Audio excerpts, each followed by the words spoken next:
Okay, just pass it to me. I want to see if it's got gluten. If it has, it's very helpful. If it's not got gluten, you'll know where to look for it.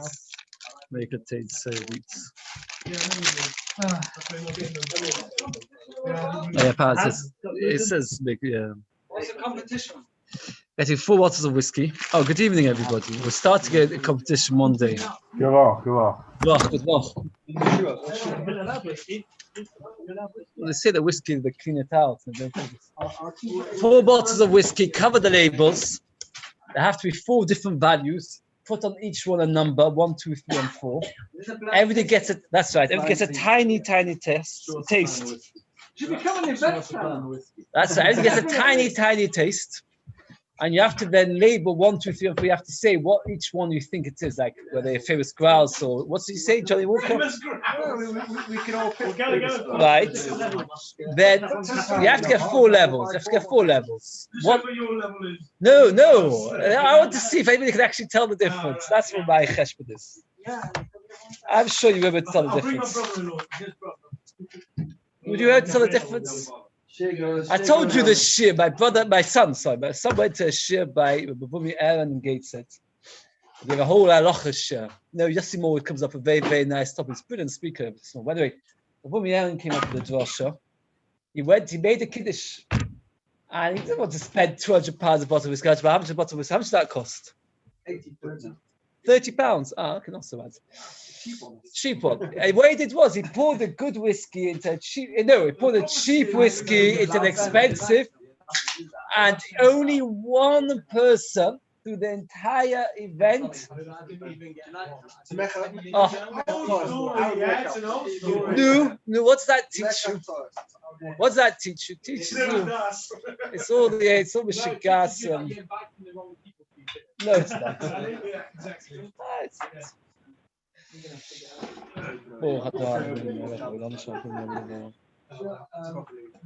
It shows you it's all dimion, it's nothing.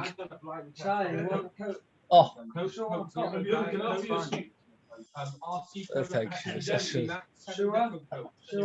Pesach, was it? You see, it's all dimion.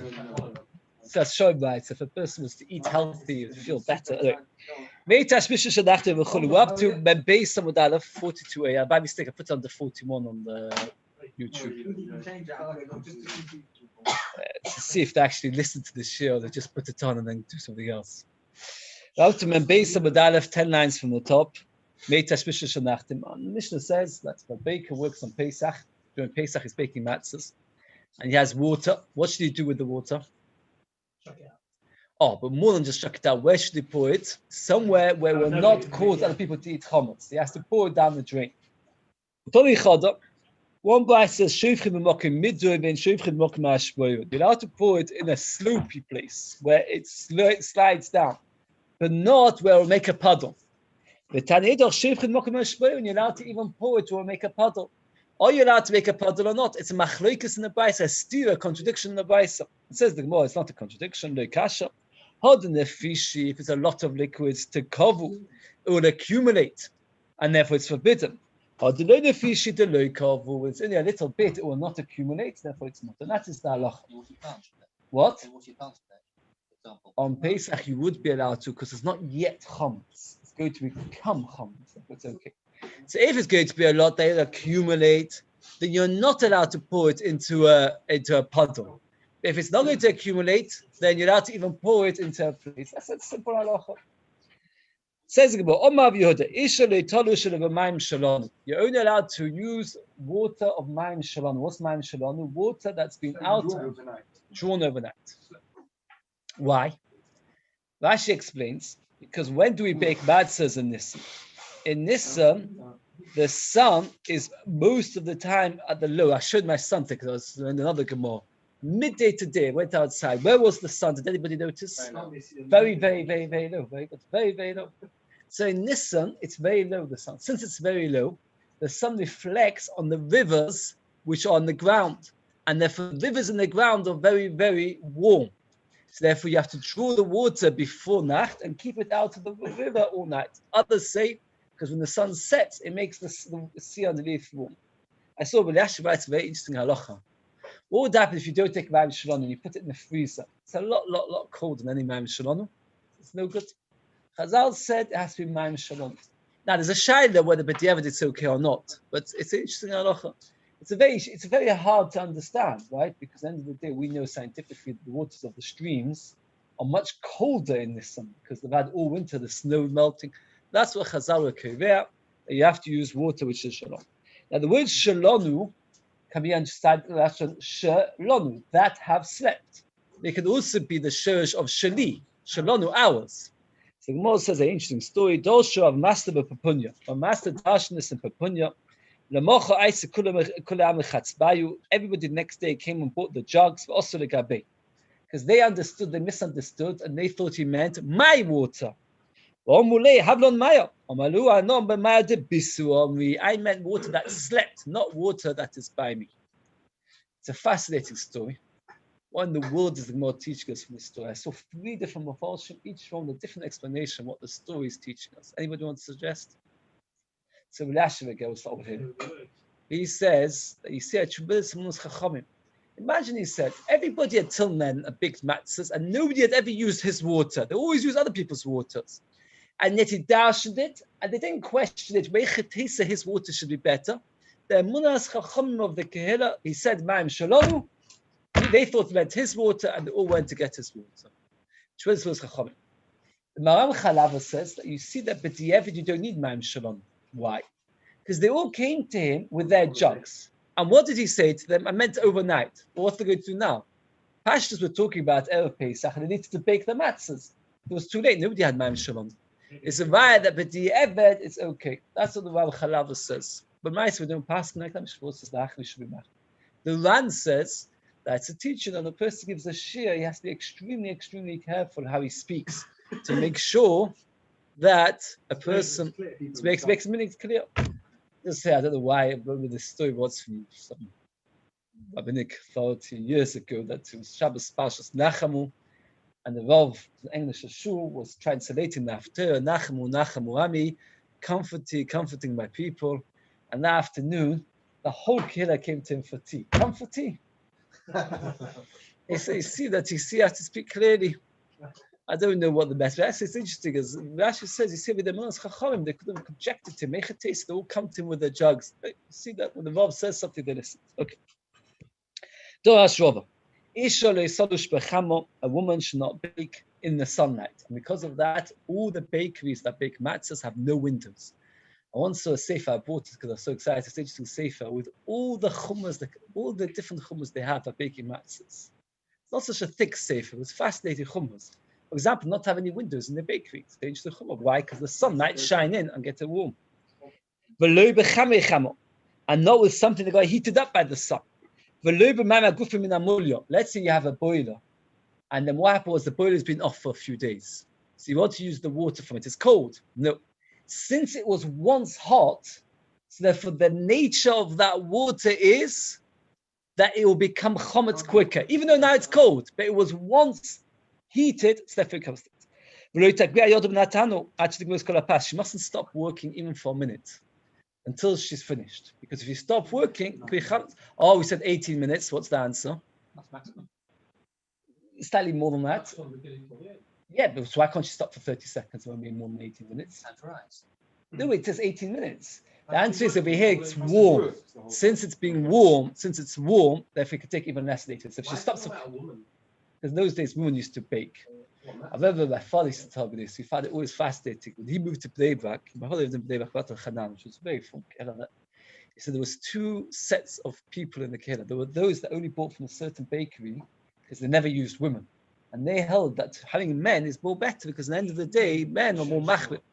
And there was another kehillah that would only buy from a different bakery because they would only use women, and women are better at kneading than men are. He found it funny. They're used to it, and then it's more their thing. Okay. Well, so you can show whichever kehillah you want. Oh, the Gemara mentions women. It's interesting. Yes, you're right. The Gemara mentions women. And the Gemara says v'tzricha, and she needs shnei kelim, two separate bowls. Echad shemekatefes boy, one that she smears the bats with water. V'echad shemetanenes boy there, and another one that she cools her hand down. And suppose halacha that if she wants to cool her hand down, she can't use the same water that she dips the water in. So you see a lot of halachas of how careful we have to be. Now Rashi asks an interesting question. If you remember, we once learned if you take a dough from a goy, then it's okay. There's one problem with it. It's not matzah shmuras. You can't use it for leila seder. But we're not chayshish for chametz. And over here we said that if a woman, for example, bakes in the sunlight, it's no good. This guy, you know that he didn't bake in the sunlight and he didn't use water, which was from a boiler, and he didn't stop for 1 second. What's the answer? So the Ran indeed, when Rashi brings Rashi's question, he says, yes, we're talking about a guy that knew these halachas and kept all the halachas. That's how the Ran says it. Interesting Ran. But Rashi says a very interesting thought. Rashi says, no. Here we're talking about a woman that was told how to do it and she did it wrong. It's no good. But by a guy, the halacha is he was never told to do it better. That means Chazal said this is the correct way to do it. If you can't do it wrong, it's no good. But if he was never told to do it better, it is okay. What's the Chassid Shemaisa?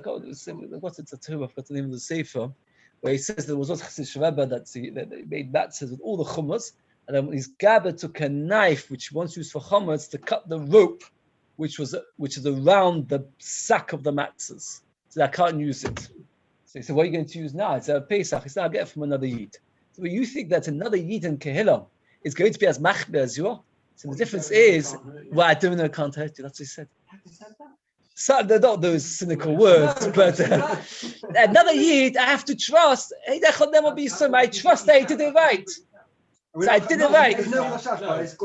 Oh, so you see the same thing by the Goy. Rashi says the same thing by a Goy. By a Goy, I didn't see how the Goy did it. So if I'm okay. No, because by a woman, if we know she did it wrong, so she did it wrong, so it's no good. By a guy, I bought it from him. I didn't see him doing it wrong. Very good. It's a good way of expressing it. It doesn't say those language.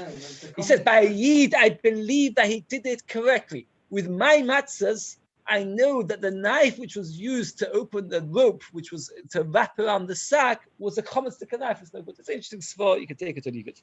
If you went to bake like this with the sun, etc.,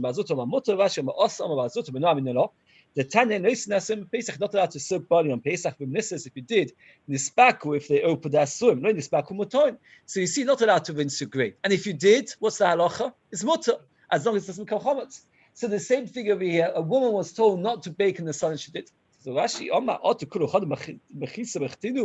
where they all weaved in the same weaving, you can't compare one halacha to another. And we passed the neck of Rashi, that if a woman bakes chalas, a matzah, in the sunlight, or she uses water from a boiler, or she stopped for a moment, the matzah is no good. When we are told that it's okay, fine. But when we're not told it's okay, it's no good. And therefore, you can't rely on this dough. And therefore, a woman, if she tells you I did it wrong, it's no good. That's what the Shmuel pastors. He brings a machlokas. What happens if she did it by mistake? That means all these halachas she did on purpose. That means she stopped, even though she knew she shouldn't. What happens if she did it by mistake? That's a machlokas in the Mishnah V'or, and the person should be machlokas. Hadanach Shor, which we say it, and then it's again and again. In this world and the next. It was a long period, because almost as long as the whole Maseches Machlos. Yeah, 21 daf. Right. Should learn to that again. Be'iyun, b'cheshek, and think. Just finish the period. Just started your period. Mazel tov, simchas. We'll have the chaim at the end, I think. So the faucet, right? And says the Mishnah. We're going to be discussing now two kinds of chametz.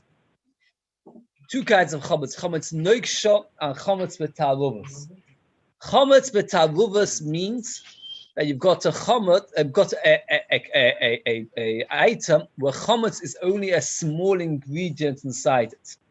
Chametz noiksha is when it's proper chametz, but it's not edible. There's a big machlokes, what's called not edible. A few years ago, 5 years ago, must have been already. Went to Rosh West time, and it was talking about a certain kind of makeup, cosmetics, whatever it was. And he was being machmir. It was interesting because a lot of things Rosh Hashanah was a big miracle. Cosmetics on Pesach, he was very machmir. I said to him that, who would eat such a thing? So it's like I actually like reading history, and I knew about it already before that in Leningrad in the Second World War, I don't know if you ever read it, it was fascinating. There's many books about it, I've read a couple of them. Leningrad, the Germans surrounded it, sieged it, and people literally starved to death. About 1 million people starved to death. They ate rats, they ate mice. They took off the wallpaper and they licked the glue of the wallpaper. So you see, he said that look, the thing is, the Mikvah was going to mention glue. Glue has got chometz, it's chometz neksha. Right, someone can argue, I've seen there are be more makel. That's not like a normal situation, though. That's right, that's the question, not a normal situation. The question is, Avraham himself, I just used the words of Rashi, Rashi not here, Rashi not Beis. So Rashi uses the words that you can't eat it. Well, the answer doesn't mean you can't eat it, because then it won't be nasa. It means it's not palatable. It's not geschmack. The question is, what degree does something become not chometz anymore? Okay, it's a very big question. It's not something which anybody is going to be able to. I know what that Rav in Monks, Feldman, years ago, got up Shabbos Godot Rosh, and he said, I tasted the paper plate, and it wasn't geschmack to eat, and everybody loved it. My grandmother-in-law was like thrilled beyond belief. Well, these people being machmir.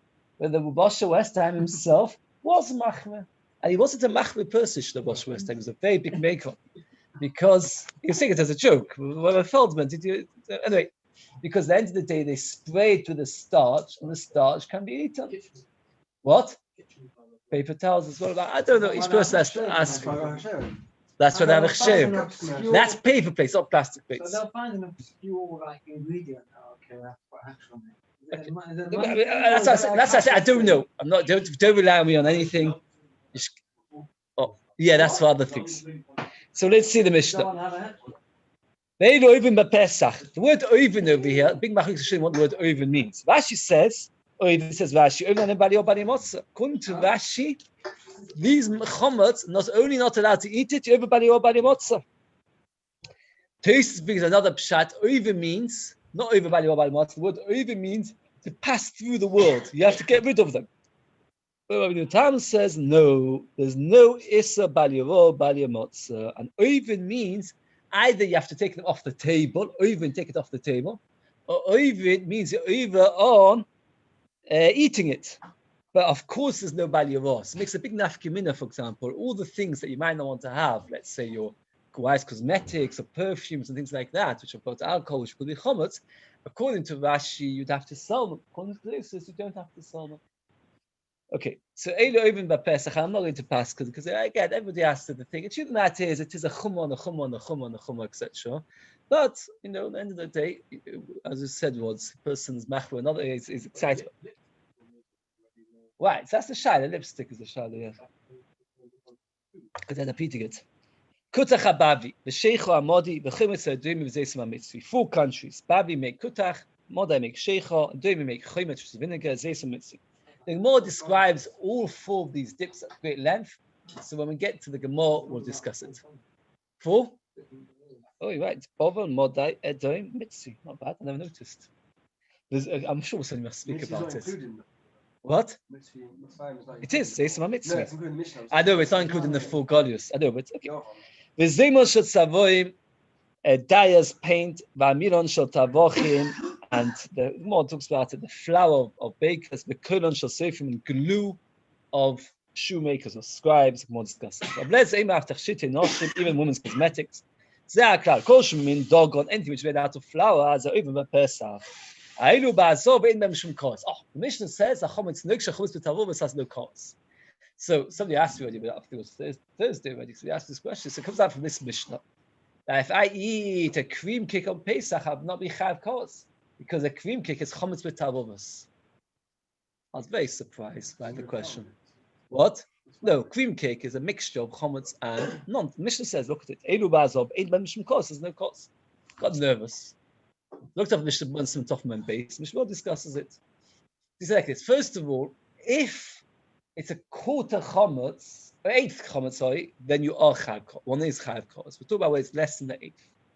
Furthermore, Yisroel says that if you can divide the chometz area from the non-chometz area, then one's definitely chayav kos. So, for example, the person's got, let's say, soup croutons. You can take the croutons out, When the person eats kazayas chav kos, even though it's less than an eighth. By a cream cake, it's more than an eighth anyway. But let's say you've got something which is a real mixture. The example is, for example, sponge cake or like a strudel kind of thing, where what happens is most of it is not chametz. Then if it's less than an eighth chametz, it will not be chav kos. Trying to think that's a sponge cake, for example. I don't know how much flour in ratio to a sponge cake is there. What? That's right. You take, let's say, make kugel, and you add flour. Some people put flour into kugel, right? It's just a cake. Oh, that's right. So then what happens is there'll be no cost. Now the Gemara says a lot of things. I should go a bit faster because it's all like technical. 3 things were said about Kutach Hababli. When time to misalev, it clogs up the heart. Misamis makes a person blind. Or makrish sagufam weakens the posture or the height of a person. Makes a person weak. Time to misalev makes a person blocked, hard clogged, because it's got milk way inside it. Kutach Hababli, more say later, is made out of milk, salt, and flour. So the milk clogs up the heart. It blinds the eyes because of salt. Melach blinds the eye. That's what we do. The moldy bread inside it makes a person weak. So Kutach Hababli has 3 detrimental effects. Yet the Gemara talks about it very regularly. It seems that they used to eat it a very lot. It sounds like a bit like alcohol or smoking or something, where people eat it anyway, even though it is not so good for a person. Make the person increase the waist, the kifness sakima, and bend the posture. And take away 500 of a person's eyesight. These are them. Paskiba, coarse bread, v'sheicha chodosh, and fresh beer, v'yerek chai, and raw vegetables, which is very strange because nowadays we're told that raw vegetables is very, very healthy. So Rashi himself points out, if you eat them all the time, it's in moderation. A lot of raw vegetables is no good. Rashi also says, go increase the v'tzenim v'chazirin. And Shaw points out, why does Rashi have to tell us what yerek is? Everybody knows what yerek is. Rashi was telling us these vegetables, like onions and lettuce, is particularly bad, but other vegetables are not so bad. I don't know, it might could be saying etc. Okay. Talking about 3 things make less waste, that means they're healthy. Beis makes a person tall, makes a person see well. Clean bread, white bread, basar, shaman, fat meat, yain, yoshin, and old wine, and the more explains pasnikir, top and based on base, the smida of fine flour. Basar, shaman, fatty meat that's filtered to aftach, a goat that never had any babies. Yain, yoshin, atika, tiki, at least 3 years old. It's very interesting. All these things which we wouldn't think are so healthy, but the Gemara says the opposites of nowadays. Okay, I don't know. As I said to you, I don't know. It's not. Yeah, nowadays white bread is not. Yeah, fatty meat. They say, okay, good. Maybe from a goat that never gave birth. I never know. Have you ever had meat from a goat that never gave birth? Might be lean. It says fatty. It says fatty. That's right. Maybe. Why do we go meat? Why not? Why did the butcher sell goat meat? You should tell them there's more Pesachim and tells we should be eating it. Right, we should make a bachor. It says, the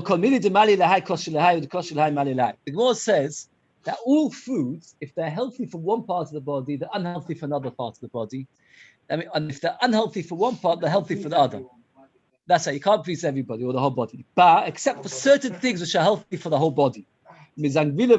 Fresh ginger, look at the article to get a translation of these words. Long peppers, and clean bread, shaman and fatty meat, and old wine, is good for the whole body. So good, get yourself ginger, pepper, white bread, fatty meat, old wine, and you should be healthy. Right. So now we'll continue with the list of our Mishnah. Kutach Hababli, would you say it's chametz with tavuvis or chametz neksha? Very good. It's chametz tavuvis. Very good. Because it's got real chametz, and you put it in the mixture. You added it to the milk and to the salt. So what? It was originally not moldy. Yes, because people are eating it. Sheikha Modi. In olden days, when they used to make beer, what did they usually make it out of? Dates. Very good. Dates. People don't know this so much. Most beer in the old days made out of dates, except where? In Modai. Sheikh Modi, the Romu Be Meisari, they put water made out of barley inside it. So if somebody offers you beer on Pesach, will you have it?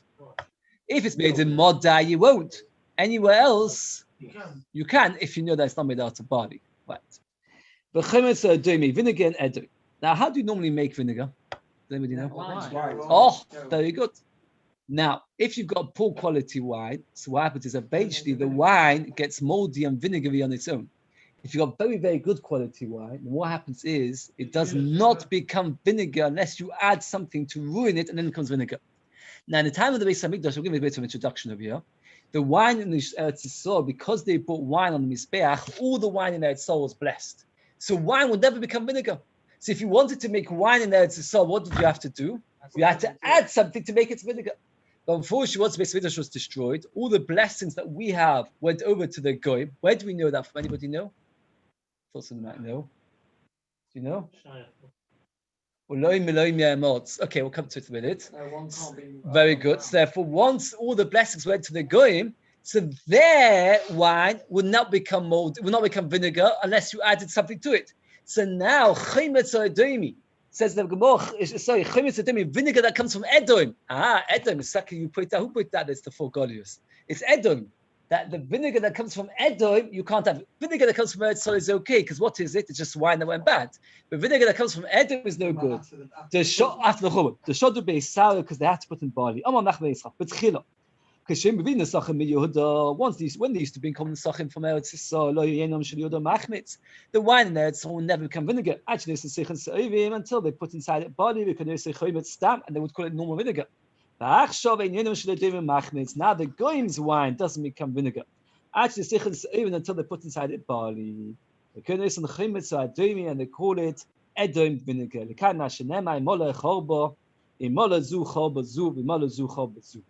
That the possible there is Tzu, which was the capital of Edom at that time. Tyre, it's written in Tyre. Don't know how to pronounce it. And then it says, in Molo, I'll fill myself up from the destruction of Yerushalayim. When one is full, one is destroyed. One nation will grow, one kingdom will grow from another kingdom. I'll just say something very by the way. Somebody who teaches in the SEM told me he had a problem.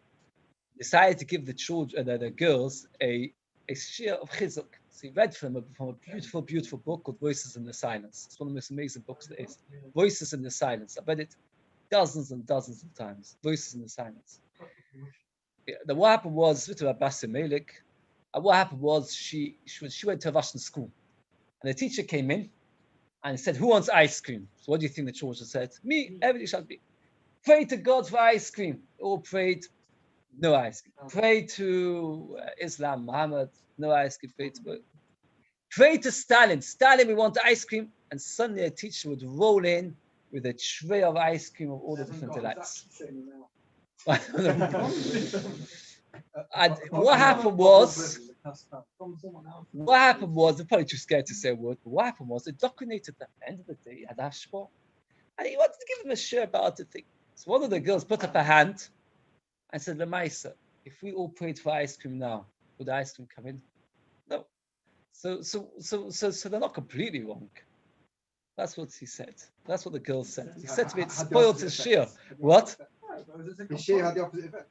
Well, I don't know. I said to him that it's actually what's the Rashi's grandfather called? The Leshem. The Leshem writes about this question. It is a very, very interesting thing. Not much this question, doesn't write this question, obviously. It is a fascinating thing, it's a very interesting thing. That till basically, Yehuda Maccabee, we all know, was very strong. Yehuda of the Shevet was very, very strong. All the big tzaddikim that we know were very, very strong. Nowadays, more than Sel says, the Chachamim are weak. You go to Shach, the Stipler of Rashi, Chaim, none of these people were physically strong. So what happened? How did it suddenly change? We all used to be dead strong. Every tzaddik, the Gemara says, Rabbi Yehuda once lifted up for them his Amoyim, the Shlokish jumped over a river. Okay, then Taki became weaker once he started learning. So it almost makes it weaker. So why were all these tzaddikim so strong? Why was Yehuda such a tzaddik? It was absolute spash. So why suddenly over here do we all come weak? No, because says the Leshem like this. When the Beis Hamikdash was standing, the more Torah you learned, the stronger you became. Once the churban happened, the more tova you learn, the weaker you become. Why? Because the essence of churban is that HaKadosh Baruch Hu, so to speak, makes it harder for us to see Him. If we would see that somebody who learns more Torah would become stronger, we would be able to see HaKadosh Baruch Hu easier. So the essence of Golus is that, so to speak, HaKadosh Baruch Hu hides Himself. And therefore, once Golus happened, it became weaker. So I said, what you should have said to her is like this. With the Beis Hamikdash was standing, you're right. We would ask for something, we would get it instantly. But the problem is, now in Golus, Taka, you can pray till you won't get the ice cream. Why didn't they time fight with Berlin? They were very, very, very, very strong. They were very, very strong. Okay, they were completely out. Right, they were completely outnumbered. That's why they won't get in there. Yeah, but though they're outnumbered with the Hanukkah. Right, okay. But the point is, it's an interesting svor that the essence of Golus is, okay, Rabbi the Gemara says that nowadays, vinegar from Yerushalayim is plain wine. Vinegar from Edom is wine that went bad. Tanya is bad. Tanya when you buy something from Amaretz, do you have to take Tumas Hamaisos? Yeah. Normally, yes. Why? Tamai. Because with the supper, with most of them did, but some didn't. If you buy vinegar, which comes from wine, you don't need to. Why? It only comes from temet. Temet is the residue of wine. And it's the same logic. When the Beis Hamikdash was standing, so when you would buy wine from the Amaretz, he didn't use his real wine to make vinegar. When he bought vinegar, buy vinegar from the Amaretz, he won't use his real wine to make vinegar because real wine never became vinegar. So how would he make vinegar? He would take the residue of the grapes, the worst bits, the pips and things like that, and from that he would make vinegar. Oh, you don't take too much Hamaisos. But nowadays, how do you get vinegar? Because of the Beis Hamikdash, you take good quality wine, wait for it to go bad, it becomes vinegar. So nowadays, that's what the Gemara says. So therefore, he says when you take vinegar nowadays from Amaretz, you do have to take Tumas Hamaisos because it has come from wine. So the difference between before the Beis Hamikdash is destroyed and after makes a difference whether you have to take Tumas Hamaisos on the vinegar. Says Rob, so do you not need to, like Rishi pointing out, why should you take Tumas Hamaisos from the pips? In the end of the day, the residue of wine is also. Somebody who takes liquid and also mind the if you add water to the residue of wine and you find that you've got the exact amount of volume afterwards, you don't take Tumas Hamaisos. Why? Because if you've got the same volume as you had at the beginning as at the end, obviously the residue had no effect. But nevertheless, Rabbi Yehuda says Yechayev. So Rabbi Yehuda holds, even though it's only the residue of wine, you still need to take Tumas Hamaisos. So why in time this Midrash take Tumas Hamaisos? What gives two answers? What's the reason why Amaretzim didn't take Tumas Hamaisos? They want to have a financial loss. This wasn't a financial loss, it's the residue of wine. The residue of wine, they would make and they would take vinegar. There's two kinds of residue. The peels, that is considered choshuv, and therefore you do have to take Tumas Hamaisos. That's davaka. Pultzini is the pips. Pips is not important. So therefore, the Beis which says that you do need to take Maisa is talking about the peels. Another word for peels is lees, L-E-E-S, lees.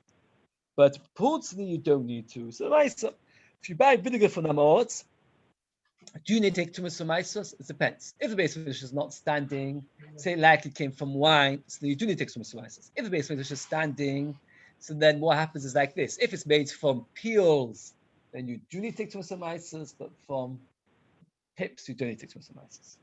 But Zeisva Mitzvi, my Zeisva Mitzvi, Tana of Yosef, Tlosa Sari, a third barley, Tlosa called to be a third saffron, that's how I was translated. But Tlosa milk and a third salt. So Papa Mapik Sari said you didn't put in barley, or Malachiti, instead you put in wheat. The Simonich, how would you remember who says wheat, who says barley? Sisni. Sisni has two samachs inside it. It's a name of a certain vessel. The two samachs remind you of Yosef, who's got a samach as his name, said barley, which has got a samach. Sin and samach often get mixed up. So by remembering the word sisni, you'll remember. So if I wake you up at 3 o'clock in the morning, I say to you, Zeisama Mitzvi, did it have wheat or barley? So you'll say to Machlekes Rabbi Rabbi Yosef. I say, who said which? So you remember sisni, Rabbi Yosef said barley, and Rabbi said wheat. Torilu, they would soak it, the kolilu, and they would burn it. roast it, v'tochnu to grind it, v'shosnu to drink it, mitivcha v'adatzalta from Pesach till Shavuos. To come and somebody was constipated, manipulate, would make him loose. With the Rafi, somebody that diarrhea, mechanically would make him have constipation. For one who's expecting, or somebody who's already not well, it's dangerous. Rashi says because of course too strong diarrhea. It's interesting. Almost all medications say not suitable for pregnant women. So it's interesting because here's the Gemara says that it was a good medication, but not suitable for one who's expecting. Somebody said to me, he said he doesn't know if you saw it. Why would they drink it only from Pesach to Shavuos? Because matzah constipates. So therefore, from Pesach to Shavuos, they needed to have medication. So they would take this matzah, they would have this medication. I thought it was a very nice pshat, but he couldn't remember. What?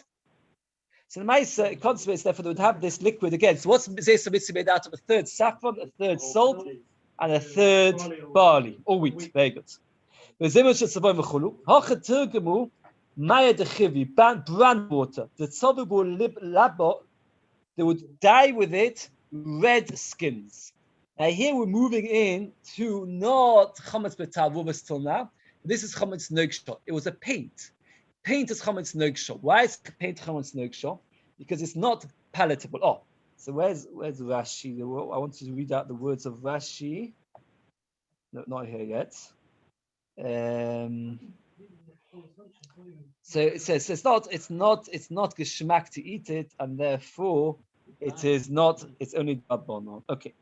The Maisa, as I said, the Magen Avraham says it depends how palatable it is.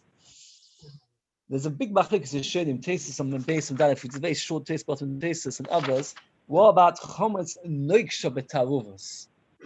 And he holds the taste holds there's no issa to it at all. Chometz noiksha betaruvos. You don't know. Like Play-Doh, for example. Play-Doh. Play-Doh is Play-Doh. but paint is really shown much more. Maybe nowadays potato because it's made out of chemicals, but you don't know, for example. Kids paint is made up so that they're terrible because small kids eat it. Yeah, okay, that's different. Okay. It's about paint in the old days. The older day paint, that's right, that's very hard. We're talking about older day paint. The old days didn't have the chemicals that we have nowadays. The older days, these two. Let's carry on. What was that? Past it was produce that didn't go a third. You put it on the entrance of a pot with and it would draw out the froth. They would put like a dough on the pot, and nowadays when one makes chicken soup, they have to skim the chicken soup. Old days, what they used to do is they used to take like a dough which was not so edible because it's only grown a third. Put the dough in, it would absorb the froth, and you would take the dough out. The Gemara says this in quite a few places, like a sponge, right? Like a sponge. The Konon Shasef and V'chur. It was the glue that a shoemaker would put inside the shoes. It was the wealthy girls would use that poor girls would leave over. Plain techniques. The more later is going to tell us that girls would sometimes want to take off their hair. If they were young, they weren't up to the age of, let's say, puberty, they have the hair growing, they would want the hair to come off. So therefore, they would use certain things. Wealthy girls would use flour. Poor girls would use lime. Now, it's quite interesting, it's quite complicated, but Shon Mamchalav explained this in great detail. The Gemara says, Kolon Shasofim. The word Sofim could either mean shoemakers, it means glue of shoemakers. Or Sofim could mean Talmidei Chachamim. Talmidei Chachamim were usually poor. Now, Talmidei Chachamim therefore could not afford to give the girls flour to take off their head, they would give them lime. And lime is not chametz. What happened was a wealthy girl, after she had taken off her hair with this flour, should then give it to the poor girl to recycle it. Now, the question is, if we're talking about, that's why it's called kolon shasefim, glue or paste of Talmidei Chachamim, because they'll give it to their daughters. The question is, why not talk about the rich girls? This is the Mashal, because the rich girls wasn't chametz. Why was it not chametz? Because they would use the flour straight away, and it wasn't yet chametz. It was only later to become chametz. Now, why not talk about? But over here it's interesting. So this is what Chalava says, but it's not true because most girls would not afford this, and they would use lime. So that's what the Mishnah doesn't say. It says koilon. Koilon, it says, means something which is made out of flour. So it's flour which the poor girls use, which was left over from the wealthy girls, and therefore that's why it's like it's not the wealthy, it's not the poor, it's the one which was left over from the wealthy to go to. But the more explains this all more in detail. I'm just doing the introduction. So the verse is like this. Shemashai without him. Any what to do Abchia, Abo Minim Medina Vashlish Mini Umnis. Our Mishnah goes through 4 countries and 3 skills, 3 crafts. We said Kutacha Bavli, Sheikha Amodi, Chametz Adimizeh Samamitzi, that's 4 countries, and then dyers, paint, bakers, sponges, and shoemakers, glue. Now, if you say the last one is referring to a skilled craft, a shoemakers, it's very good. 4 countries, 3 skills. But if you say we're talking about poor girls is not a skilled craft, it's any poor girl. Says the Gemara, we almost foolish, but my mini omness is not a skill. It says, well, my poor we're talking about glue of shoemaker, how does the word seifim, which means scribes or Talmidei Chachamim, how does that come to become a shoemaker? And it says, well, no, that's not a kash. You should say the glue of a shoemaker. We're talking about glue of a shoemaker. Why is it called glue of a sefer? The sefer is saying they would have paper which was made out of leaves, papyrus, so it's called. And this paper would be very, very thin. So they would stick the papyrus to each other to make it thick, and then they would write on it. So a scribe would use the same glue which the shoemaker made for his shoes to stick the papers together and write on it. So it comes out, the world pushes away the answer of girls, and it says we're talking about seifim, and there's 2 different kinds of, they would either use it for the shoemaker or for the sticking the papers. I don't know, again, we're going to never know the answer really about these papers and the plates, whether you're allowed to use paper plates. Plastic plates is okay, it's the paper plates which are no good. I'm talking about the disposable plastic. Nowadays, most shops sell the disposable plastic, not disposable paper. The fact is, you see from these Gemaras that even though these things were not like, weren't the best foods because they used to use them for all kinds of funny things, nevertheless, they were also as chametz. It says, well, women's cosmetics. But did the paper, the serviettes have a hechsh on them? That's right. I talk about the ones without a hechsher. Obviously, the ones with a hechsher, okay. Right. Were you there when we talked about Rabbi Feldman eating plates? No. That's Yeah. I was. You were, sorry. Okay. Women's cosmetics and women's to get rid of the hair. It says what? Yiddish girls, stop them giving them that they have hair in that place which would be a maturity, which the legs, but they haven't yet reached the age. And in the older days, people would go to public bathhouses. So this was something which would disturb them because at the end of the day, they were embarrassed. So they would use lime. Wealthy people would use flour. Would use shemen amoy. Shenema shisha chadosh v'shemen amoy. My shemen amoy. What is shemen amoy? Rashi writes sitchas lo yisparosh. It's not been explained, which is very strange because Rashi Menachos does explain it. Rashi says it's not explained. Again, even if I give you a translation, it won't help. No, it doesn't help you give a translation. It's a kind of oil. Olives that never grew to be a third of their growth. It's a kind of oil that doesn't come to be a third. But why do women use it? They gets rid of the hair. Some of us would say it makes the skin soft. As some say makes the skin red. In the olden days, to have red skin was considered to be something nice. So the Lord has given us a list of 7 different products, 4 which are chometz taruvos, 3 which are chometz noksha, and none of them are kos, by the way, none of them are kos, but they're all with a lav. We had machlokas Rashi Tosfos. If you're over on Bal Yavo and Bal Yamotz, and they are very, very Mazel Tov finishing course. So Mazel Tov David, Mazel Tov Levi, Mazel Tov Ian, and Mazel Tov Yehuda. If you'd come here, you'd get a lechaim from Ben and a piece of cake from Moshe's family. Oh, It's a big Mazel Tov. You should all go have lechaim. Full show is about as long as it's a lot longer than some other Masechtas. So it's good simcha. yeah, that's funny. Mazel Tov, Mazel Tov. Mazel tov. Mazel tov. Mazel Tov.